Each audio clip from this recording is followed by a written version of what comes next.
Hello, we're at Bridgeton Bus Museum in Glasgow for the 12th October 2024 opening day.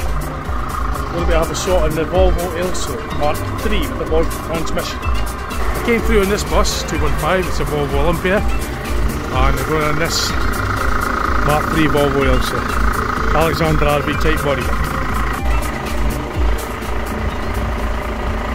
So it's going to leave now, and maybe get some footage inside for you. So it's got the bodied transmission, this one. It's got the push buttons at the end there, that's the gears.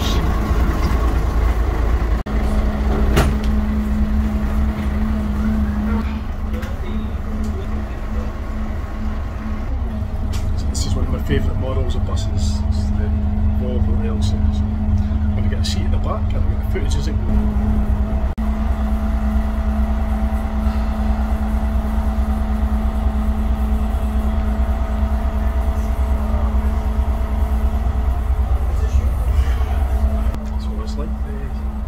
Side buses, the Tayside ones were RV type bodies as well, but they were longer.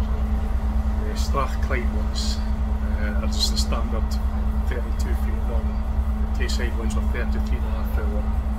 I think this has got air suspension, whereas the Tayside ones were solid leaf spring suspensions. So, this is going to be departing in a couple of minutes. It does a shuttle run to the into Glasgow Central and back again, so I'll record the footage for the engine sound as well. I've done a video article on the Volvo Ailsas on my channel further back, a couple of years ago anyway. A 3-part article on the Volvo Ailsa. This is one of the Alexander RV type body examples with the bodied transmission. Next Strathclyde bus.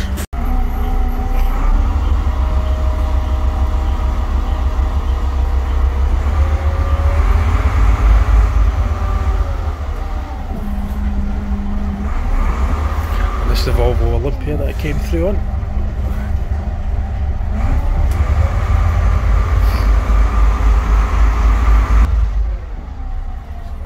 This is my favourite model of bus, Volvo Ailsas.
footage upstairs as well, and I'll go back downstairs just to show you what it's like basically, and I'll cover the footage around the outside as well later.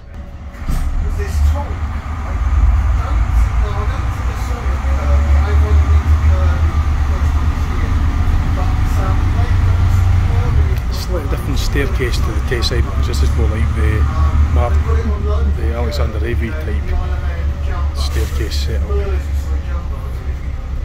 the Mark 1s and Mark 2s.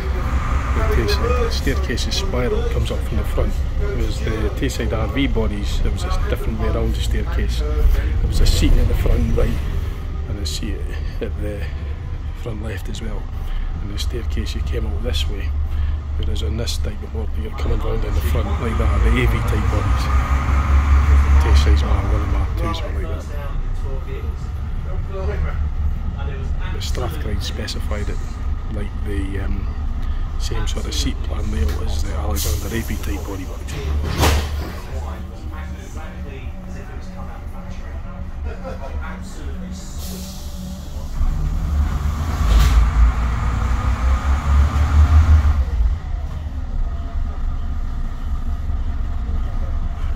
There's a vintage Atlantean coming along. It's a vintage bus, free service and that, through Glasgow, pick people up to and from the museum. And I think also some of them go to the transport museum as well, the Riverside Transport.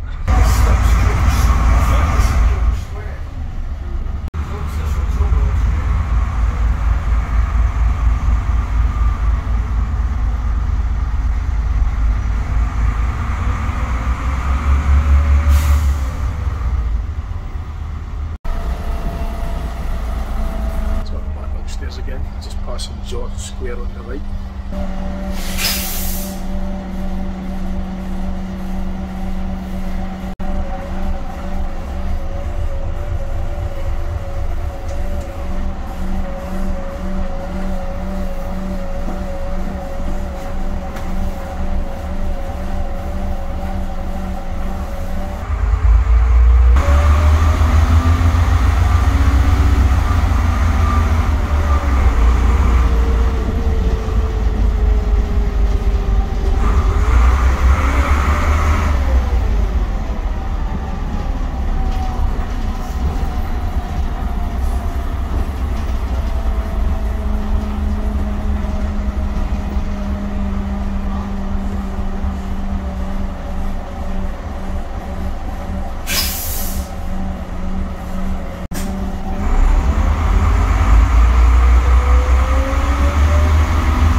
Glasgow, the streets of Glasgow, you're getting to hear what the bus was actually like when it was in service.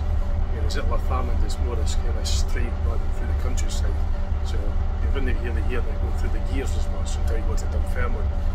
But in Glasgow this is a city bus and it's sort of behaving like what it was like when it was in service.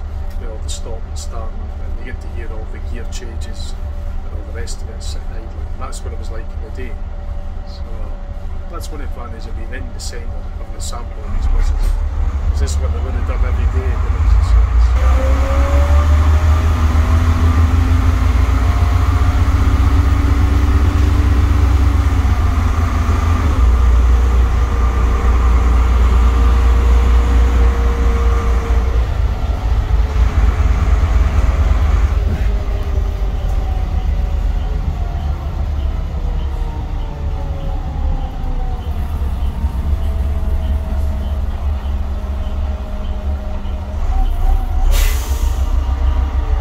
Try to get the bus in the reflection.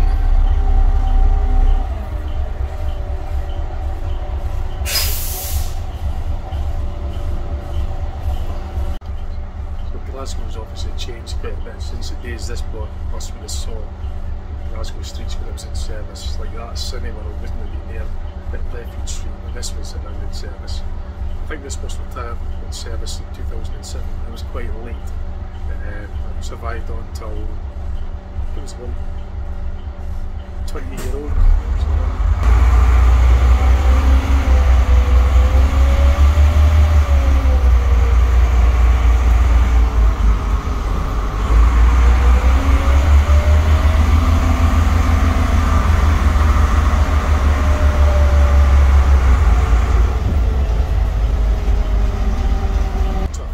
Footage because the buses are going to get busier now for the free shuttle service from the bus station Macari to the museum in Bridgeton.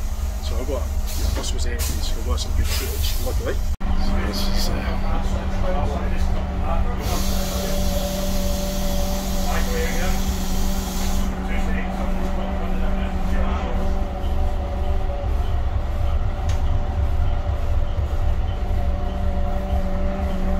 get more footage of the bus on the outside when we get back. It's going to get quite busy now, so to just enjoy the trip. But it's going on again later, so I'll get some footage later on as well. But I'll get footage when I get back to the Bridgeton Bus Museum. We'll get some more external footage of this bus for you as well.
So that's us back to the Bridgeton Museum. I'll get some footage on the outside and show you what the bus looks like a bit more. I'm thoroughly enjoying that trip. I'll be going on again later, so I'll be on it.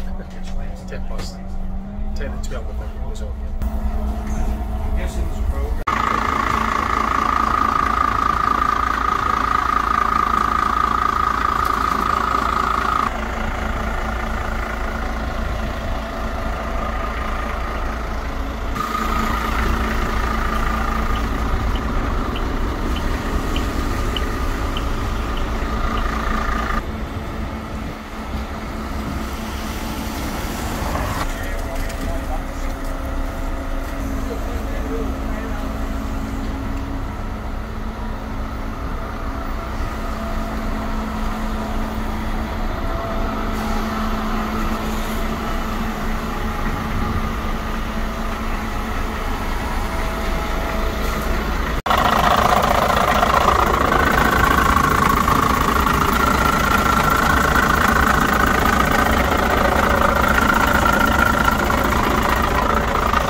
Got the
I'm hoping to get the prop shaft and some more of the other parts moving. There's only so much angle I could do, but I always made sure that there was nobody in the car when I did that, because if you're filming, putting the camera underneath, you've got to make sure there's nobody going to be able to move off. So I double checked and safety first. But yeah, I was hoping to show you some of the mechanical parts as best I could, the exhaust, the prop shaft and all the rest of it.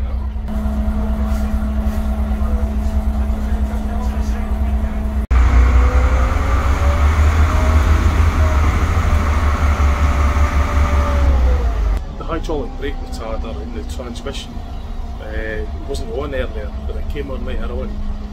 So we'll hopefully get some footage of that when he's braking the wheel retarder.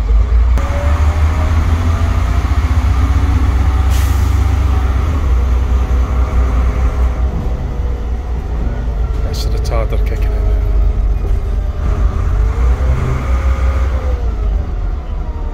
Only works in second gear and top gear on this Voith transmission. On the modern Voith, the retarder works in all the gears, but earlier it's only worked on the mechanical drives, second and third, top. gear on a Voith gearbox is a torque converter differential setup.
The retarder kicking in air when it's braking.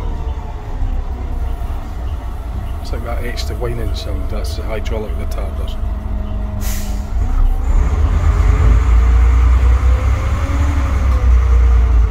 The whining sound when the gears are going is the actual oil pump within the transmission. That's there all the time.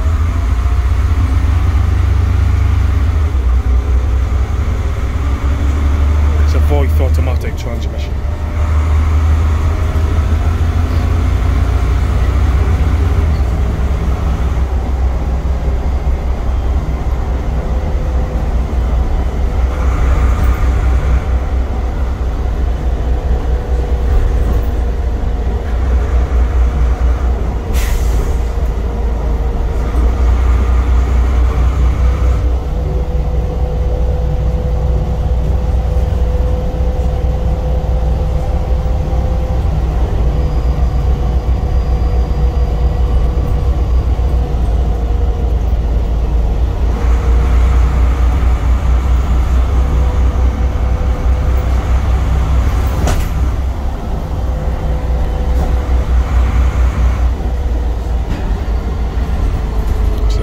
Kicking in now.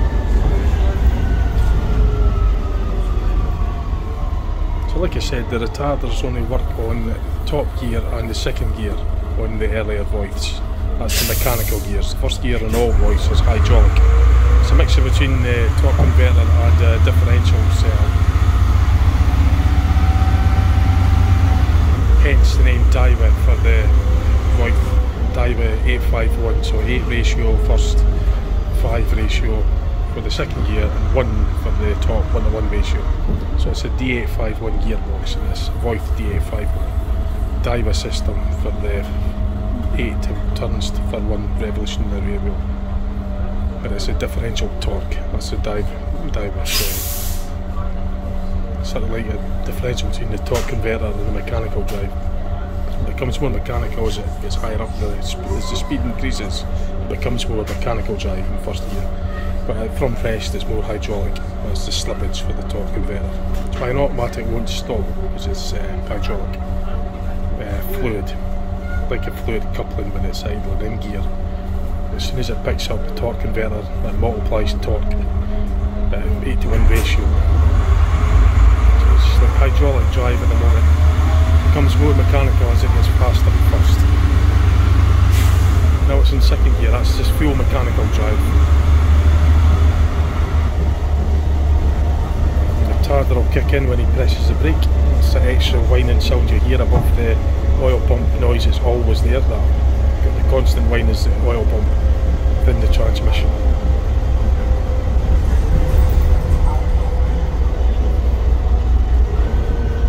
That's the retarder kicking in.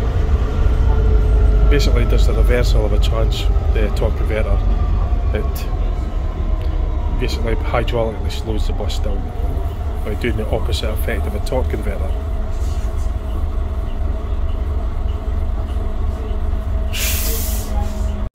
Normally that's D851, that's the Volvo D851 automatic. So it's the ratios, direct drive 1:1, this is the torque 5 ratio for second, and 8 up to 8 for the first enemy. Probably start to become more mechanical as it gets faster in first gear. So it's a split differential between the torque converter and mechanical drive in first gear. All the Voith transmissions have that feature. In the modern Voiths, the retarder kicks in on first gear as well. The early ones, the retarder only kicked in on second and top gear. Some Voiths have a 4-speed box as well, which is overdrive. Top gear will be overdrive. But the Ailses, as far as I know, were always 3-speed Voiths.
Volvo Ailsa has the engine at the front, transmission mid-mounted in the chassis and the rear axle. So there's 2 prop shafts, one from the engine to the gearbox, the input, and then there's another prop shaft from the output from the transmission to the rear axle.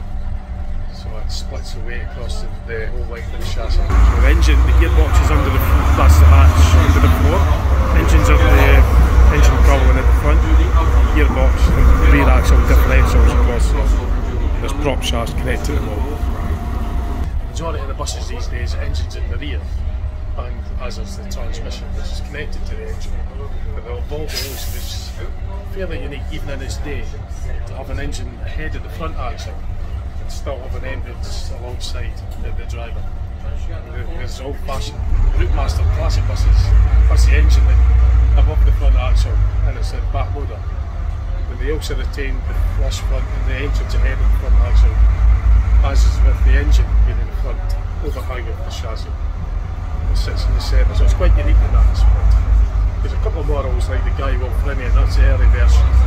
Before that's a different company, but the concept anyway. And the Leyland Victor as well, it's a China bus, has a similar sort of chassis layout.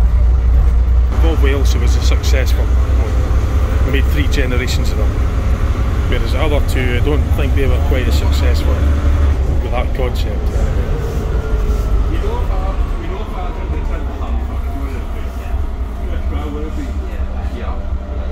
look at my articles, three-part video article I done that probably 2-3 years ago on the channel. It's way back, part 1, part 2 and part 3. I've done an article all about the Volvo Ailsa, which was footage, and it's explained a lot about it. So just 3 1-hour long parts. I've done that article, video article about it. So if you type in Volvo Ailsa, my article, on my channel you'll get my 3-part article about the Volvo Ailsa bus. So it's going to be back to the bus station to pick up more people to take them to the museum.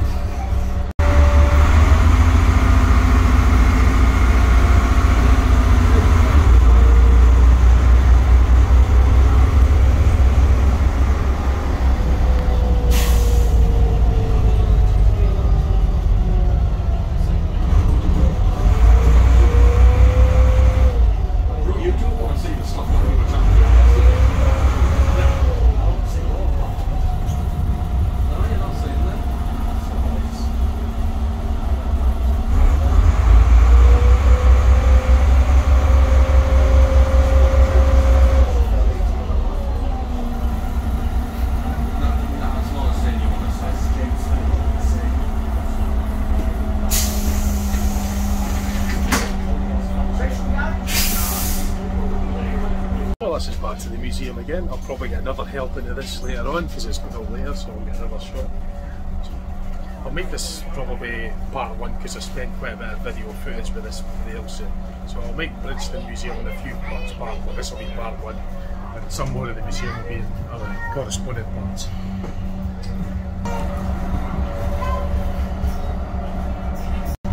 And the gearbox that was saying earlier is underneath there, it's mid-mount, it's a prop shaft there in the rear axle. Batteries in the back, fuel tanks in the rear as well, in the rear overhang. So all the heavy components are spread out across the chassis. So the engine's at the front alongside the driver, and the prop shaft runs from there to the mid-mount transmission, Volvo automatic T851, and then from the rear of that there's a prop shaft going to the rear axle. What's that? Because this is a Volvo straight axle, unlike the Hammer, the drop centre reduction axle in the early ones. Volvo uses a straight axle from the Mark 3s, so that there has to protrude to make clearance for the differential transmission, for the differential gearbox on the rear axle. So the engine's actually under there at the front, and the overhang, the prop shaft goes right across the chassis.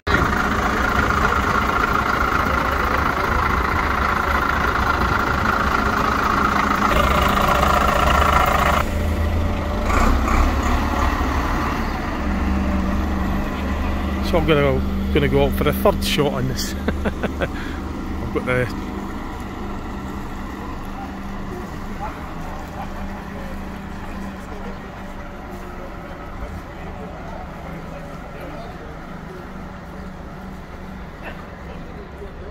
and the low height Volvo Ailsa mk3 is just parked up there.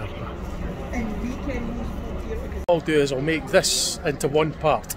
The whole Bridgeton event will be done in another part because I've still even got footage inside there yet.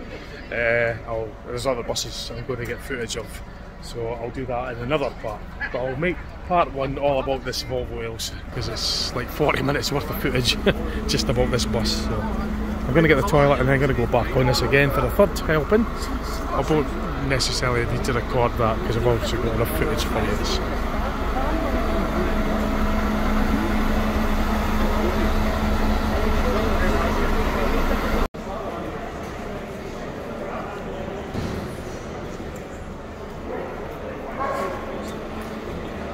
So that'll be it for this part. This will be the end of part 1 for the Bridgeton Museum.